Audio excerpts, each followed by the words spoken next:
요한복음 13장 34절에서 35절 말씀입니다. 요한복음 13장 34절 35절입니다.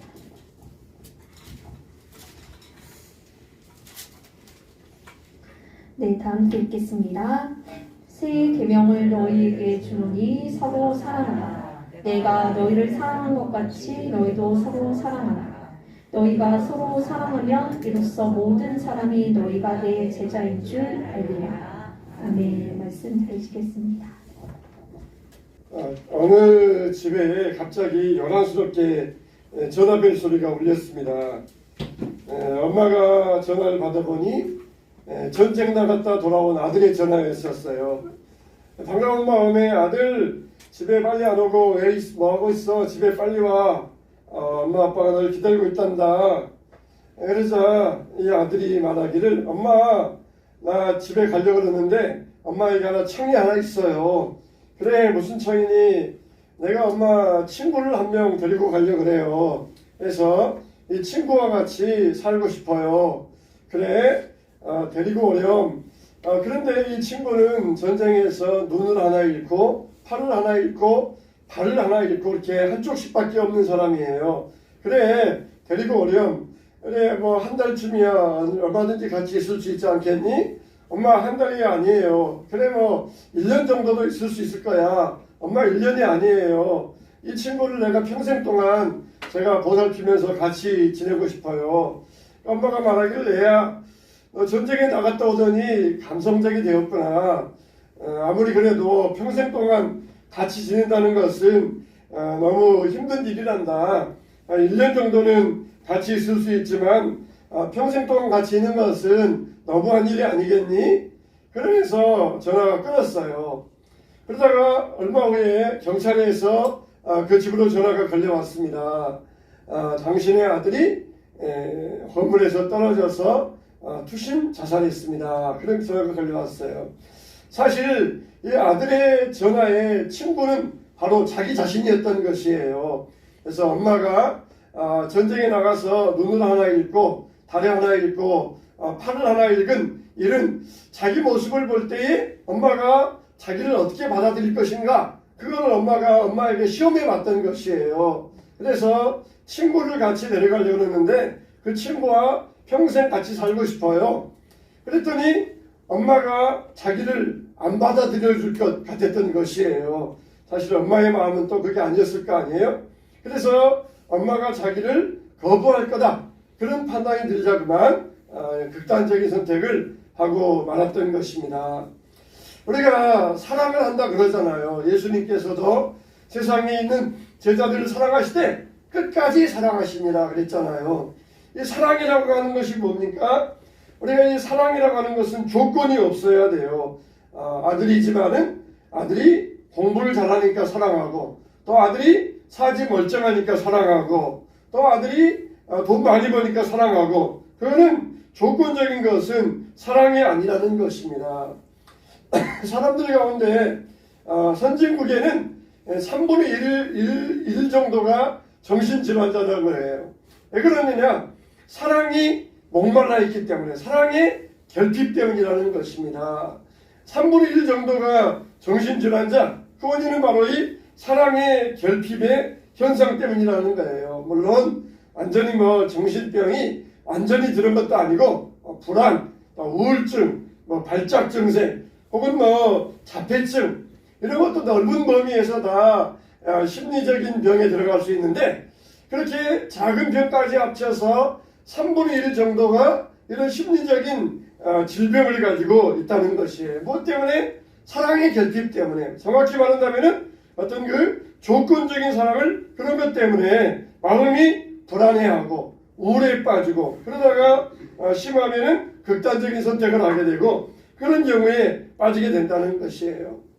여러분, 우리가 예수님이 제자들을 끝까지 사랑하셨다, 성경이 이렇게 말씀하고 있잖아요.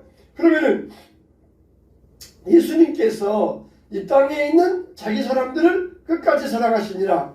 예수님은 30살에 공생을 시작하셔서 33살까지 딱 3년 하셨잖아요. 그러면은 우리가 성경을 읽어보면은 도대체 예수님께서 제자들에게 무슨 사랑을 하셨는가? 제자들에게 어느 정도의 사랑을 주셨느냐? 우리가 볼 때에는 뭐 제자들에게 오병이어 먹여주시고 또 제자들에게 말씀 가르쳐 주시고 그런 정도만 알고 있잖아요. 근데 예수님은 사랑하셨다는 거예요. 뭘? 자기 제자들을 끝까지 사랑하셨다는 것이에요. 그래서 제자들에 대하여서 한없는 사랑을 주셨다는 것이에요. 그래서 내가 너희에게 새 계명을 주노니 그렇게 말씀하시면서 내가 너희를 사랑한 것 같이 너희도 서로 사랑하라 그런 말씀을 하셨어요. 예수님이 새 계명을 주셨다. 근데 그 새 계명이 뭐냐? 내가 너희를 사랑한 것 같이 너희도 서로 사랑하라 그렇게 말씀하고 있어요. 도대체 예수님께서 어떤 사랑을 제자들에게 주셨는가? 넓은 범위에서는 예수님이 바로 지금 우리에게 주신 사랑이잖아요. 우리에게 주신 사랑. 자, 우리가 그러면은 예수님에게 어떤 사랑을 받고 있느냐? 첫째로는 예수님은 우리에게 기대하지 않는 사랑을 주셔요. 기대하지 않는 사랑. 지금 예수님께서 십자가 지시기 전날 밤 제자들을 모아놓으시고 유언적인 말씀을 하셔요. 너희가 서로 사랑해야 된다. 그러면서 유언적인 말씀을 하셔요. 그러면서 이 제자들을 사랑하시되 끝까지 사랑하시니라 그랬는데 다음날 아침 되면은 그 제자들은 뭐 할 제자들이냐? 예수님을 버리고 뿔뿔이 도망갈 제자들이에요. 베드로 같은 경우에는 예수님을 저주할 제자들이에요.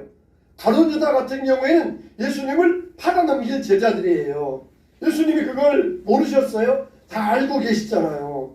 그런데 예수님께서 12명의 제자들의 발을 한 명 한 명 다 씻겨주시는데 거기에는 가룟 유다도 씻겨주셨어요. 가룟 유다의 발도 씻겨주시고 그리고 베드로의 발도 씻겨주셨어요. 가룟 유다는 어떤 사람이에요? 그 밤이 새면은 예수님을 팔아넘길 배반자예요. 그 밤이 새면은 베드로는 예수님을 저주하고 부인할 사람이에요. 그 밤이 새면은 제자들은 예수님을 버리고 뿔뿔이 도망갈 사람들이에요. 제자들이 그래도 내가 3년 동안 가르쳤더니 이 제자들은 정말 나를 충성되이 섬겨줄 거야. 그런 기대를 가지고 있었던 게 아니에요. 그런 마음의 기대를 가지고 내가 그래도 우리 아들놈 딸 내가 열심히 키워놨더니 내가 늙으면은 나에게 잘 복양해 줄 거야. 그런 기대도 가진 게 아니에요. 그냥 그 밤이 새면은 도망가고 배반하고 저주하고 그런 제자들인데 예수님은 기대하지 않으셔요. 내가 너희들을 기대가 많은데 너희들 내가 죽으면은 내 곁에 있으면서 나를 위해서 싸워줘야 된다. 그런 기대가 아니에요. 전혀 기대하지 않습니다. 예수님의 사랑은 바로 이런 사랑이라는 것이에요. 우리는 뭐합니까? 내가 열심히 가르쳤으니까 아마 내 제자들이 나를 위해서 싸워줄 것이다. 나를 위해서 열심히 일해줄 것이다. 그러면서 어떤 것에 대해서 기대하는 마음을 가지고 사랑하는 사랑. 그거는 사랑이라고 할 수가 없는 거예요. 사랑은 기대하지 않는 거예요. 기대하지 않는 것. 영혼에 대해서 기대함이 없이 우리가 사랑을 주는 것. 그게 바로 진정한 사랑이 되는 것입니다. 내가 저 사람에게 먹을 것을 주었으니까 저 사람이 나에게도 내가 어려울 때 나에게도 먹을 걸 갖다 줄 거야. 이런 기대가 아니에요. 기대가 없이 그냥 저 사람이 지금 형편이 어려워. 그러니까 예수님의 긍휼하심을 가지고 그냥 도와주는 거예요. 그냥 베풀어 주는 거예요. 그게 바로 사랑이라는 것이에요. 어떤 것을 기대를 가지고 야 이놈아 내가 너를 어떻게 키웠는데 네가 나한테 그럴 수 있어? 이렇게 하는 것은 사랑이 될 수가 없는 거예요. 기대하지 않고 우리가 내게 있는 것을 베풀어 줄 때 바로 그런 사랑이 예수 그리스도의 사랑이 되는 것입니다. 할렐루야. 우리가 어떤 것을 기대를 하고 하면은 어떻습니까? 100% 실망해. 100% 실망. 어떤 것을 기대하면서 내가 이렇게 했으니까 어떻게 해줄 거야 하면은 자식에 대해서도 실망이고 부모에 대해서도 실망이고 형제에 대해서도 실망이고 성도에 대해서도 실망이고 다 실망해 기대하면. 그러나 예수님은 실망할 필요가 없어요. 실망하지 않으셨어요. 왜요? 기대하지 않으셨으니까. 오직 사랑을 주시면서 끝까지 사랑하시면서 주셨을 때 그게 바로 예수님의 참된 사랑이었고 우리들도 이런 사랑을 해야 될 것입니다. 두 번째로는 어떤 사랑이었습니까? 원수 사랑입니다. 우리가 원수로 하면은 나에게 큰 피해를 입힌 사람을 원수라 그러잖아요. 근데 원수는 누구예요? 우리가 바로 원수예요. 우리가 바로 원수예요. 로마서 5장 10절에 보니까 뭐라고 그랬어요? 곧 우리가 원수 되었을 때, 우리가 하나님께 대해서 원수 되었을 때 그 아들의 죽으심으로 말미암아 하나님으로 더불어 화목되었은즉, 이렇게 말씀하고 있거든요. 우리가 누구예요? 우리가 원수라는 거, 우리가 하나님에 대해서 원수라는 거예요. 하나님에 대한 원수라는 것이에요. 그런데 예수님은 우리가 원수 되었을 때 우리를 위하여 십자가를 져주셨다는 것입니다.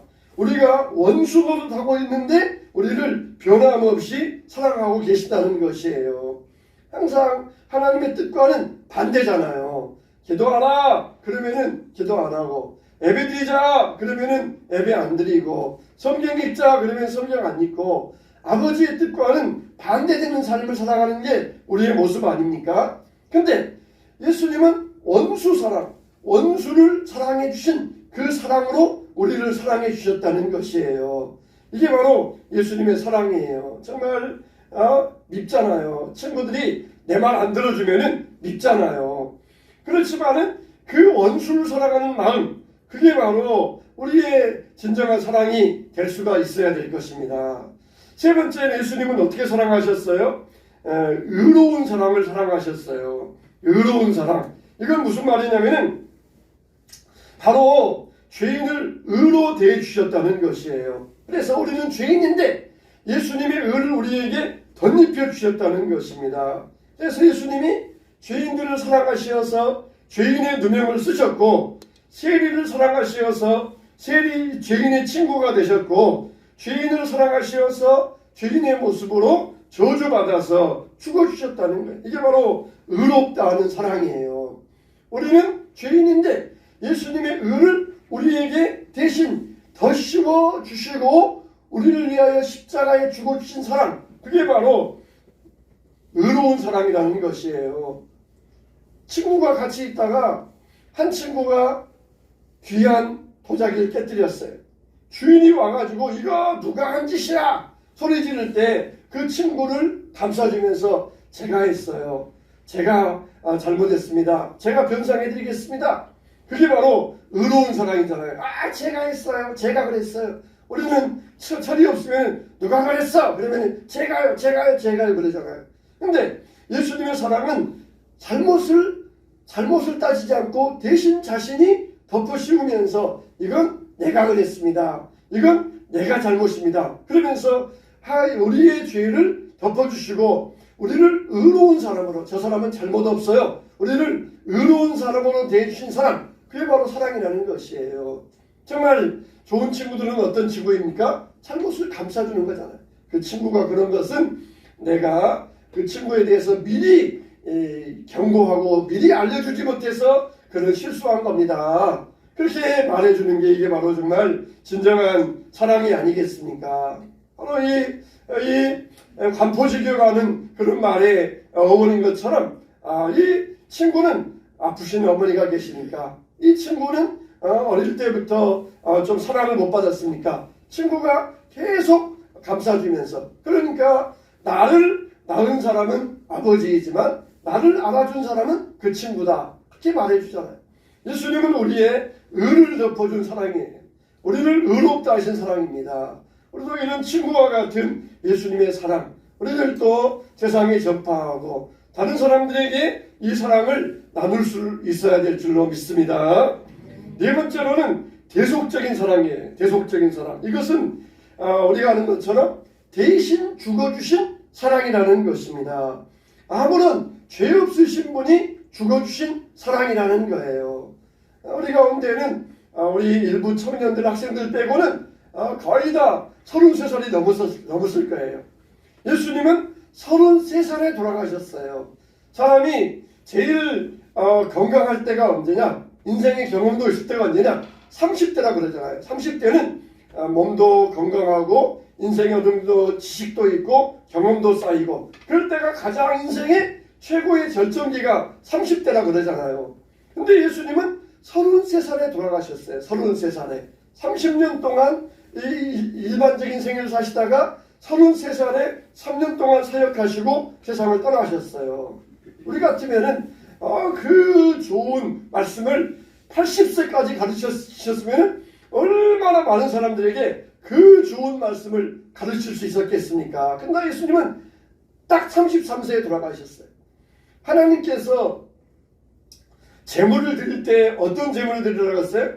흠없는 1년 된 양, 순양, 흠없는 1년 된 순양을 드리라는 거예요. 양이 살면은 적어도 뭐 10년 정도 이상 살 거 아니에요. 근데 딱 1년 된 것. 양들, 짐승들은 1년 되면은 정말 이게 육질이 아주 좋다는 거예요. 너무 또 그게 넘어가면은 안 되지만 1년 된 짐승이 가장 육질이 좋다는 거예요. 아니 하나님께 제물을 바칠 때 어떻게 바쳐요? 불태워서 바치잖아요.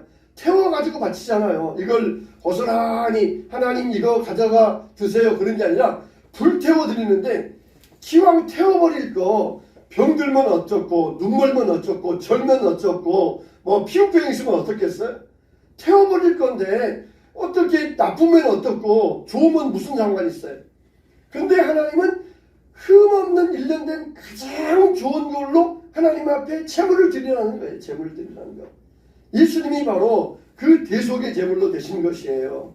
예수님은 정말 가장 젊을 때, 가장 인간으로서 그 절정기 때, 가장 모든 것이 날카롭고 분별되어 있을 때, 그때 자기 몸을 하나님께 희생 제물로 드릴 수 있었어요. 우리가 인류애를 이야기할 때 슈바이처 박사를 인류애를 이야기하잖아요. 슈바이처가 의사였다가 아프리카에 들어가서 아프리카를 위하여 살았다.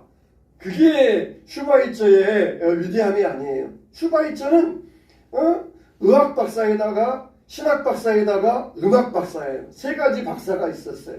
나중에 이제 철학까지 공부했었고 그런 사람이에요.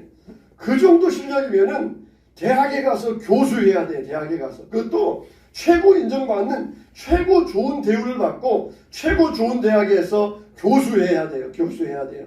근데 그걸 다 버리고 아프리카 오지에 들어가서 인수를 베풀어 주었다는 것입니다. 인생으로서 의사 하나만 되고 싶어도 사람들이 그렇게 공부하고 노력하는데 의학 박사에다가 신학 박사에다가 음악 박사 이 오르간 연주는 수준급이었다는 거예요. 근데 아프리카에 가서 뭐 오르간이 파이프 오르간이 있겠어요? 그거 다 포기하고 그러면서 아프리카에 가서 자기 인생을 불살았어요. 자기의 가장 좋은 것들 이것들 있지만 그 좋은 것들을 하나님을 위해서 희생했다는 것이에요. 우리는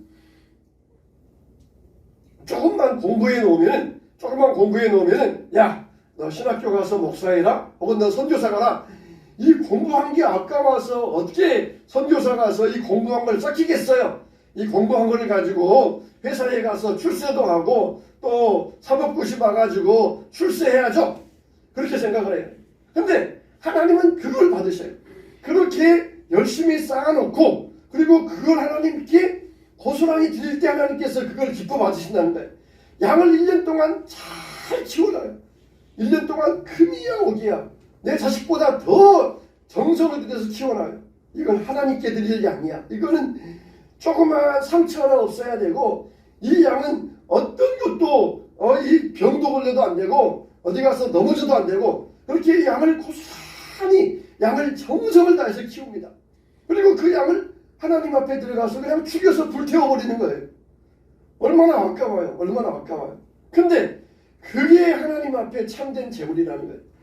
하나님께서 대속제물로 받으셨다는 것은 33년 가장 젊은 나이, 가장 건강하고 가장 지혜롭고 경험 있고 그 나이에 하나님께서 예수님을 제물로 받아주심으로써 예수님이 우리의 대속적인 사랑을 베풀어 주셨다는 거예요. 내가 이거 돈 어떻게 번 돈인데 이걸 남에게 나눌 수 있겠어? 하나님은 우리에게 너희가 마음을 다하고 그걸 하나님께 주님 앞에 바칠 때 그걸 기뻐하신다는 거예요. 그걸 기뻐하신다는 것이에요. 이게 대속적인 사랑이 되는 것입니다. 우리는 뭡니까? 남에게 나눠주면 뭘 나눠줘요? 우리가 못 쓰는 것, 우리가 안 쓰는 것 그런 것들을 나눠주잖아요.